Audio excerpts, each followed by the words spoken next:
In this video, we are looking at the 1889 political cartoon, Bosses of the Senate. Before analyzing the image, let's take a look at the context.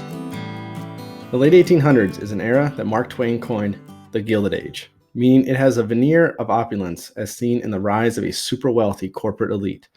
But below that lies what is really going on, which is incredible poverty and terrible living conditions for most people in cities, exploitation of workers and farmers by corporations, and political corruption. The wealthy elite like Andrew Carnegie and John D. Rockefeller can be seen in different viewpoints, both in that era and historically. The more negative viewpoint is characterizing them as robber barons, which carries the connotation that they are the root cause of societal ills of the era. The more positive viewpoint are the captains of industry, which carries the connotation that they are responsible for the growth of industry, innovation, and the overall American economy. And by this era, the economy was fast becoming one of the world's largest. To complete the context, we also need to look at the political realm of the era. On the local and state level, political machines dominated government in many parts of the country.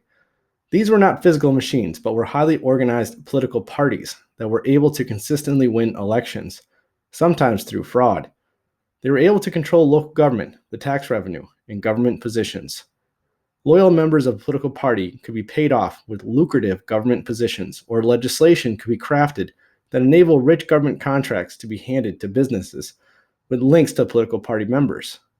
Politicians rose to the ranks of these political machines, and some made it to national government as representatives, senators, or appointed government officials. Even honest politicians like Theodore Roosevelt that wanted to remain clean of corruption found themselves in some ways or another having to deal with political bosses. Less honest politicians were completely in the pockets of political bosses, and at the national level, of wealthy corporate leaders who could help fund campaigns for representatives, senators, and even the president. For their help, these corporate leaders would want a return on their investment in a senator or representative. So when the time came to craft spending bills and laws, or when the people clamored for government to regulate businesses, corporate leaders tried to make sure their interests were met first. Okay, so let's take a look at the famous political cartoon. You might want to pause and pull up an image of your own that you can zoom in on if you want to see all of the details. First and foremost, a viewer is drawn to the large men dominating the room. These represent large corporations called trusts or monopolies. Technically, there is a difference between a trust and monopoly, but for now you just need to know that they control entire sectors of the economy. And you can see those sectors of the economy written on them in the image, like steel, sugar, copper, and Standard Oil. The room we are in is the Senate, and the small men below are supposed to represent the senators. So we have large corporations dominating the Senate. A couple other things you probably cannot see, but are important to understand the image. First, in the far background, top left, it says People's Entrance, and that door is bolted and barred. And the theme goes along with the sign at the top center, which is taking Lincoln's famous Gettysburg line and changing it to, quote, "This is the Senate of monopolists, for the monopolists, and by the monopolists."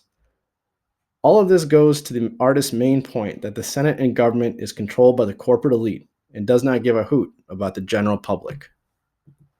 Now, after explaining it, you can see clearly the artist's intentions. In general, the artist believes democracy has been subverted by the large corporations. I would also infer the artist would be in favor of reform that would lessen the influence of the wealthy elite and corporations. So who would agree and disagree with the bosses of the Senate? In this time period, a lot of the general public would agree with the depiction. This era is well known for government corruption, and it would have been fairly common knowledge.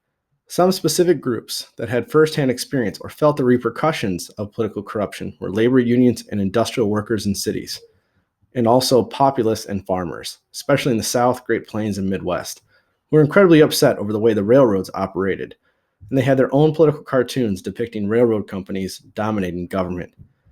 Of course, political leaders and wealthy leaders of corporations would disagree with the image, as it puts them in a very negative light.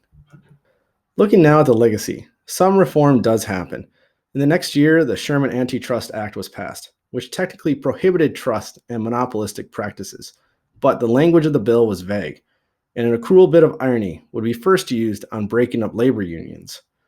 2 decades later, in the Progressive era, the Clayton Anti-Trust Act was passed, which was much more specific and gave significant powers to the federal government to regulate big business.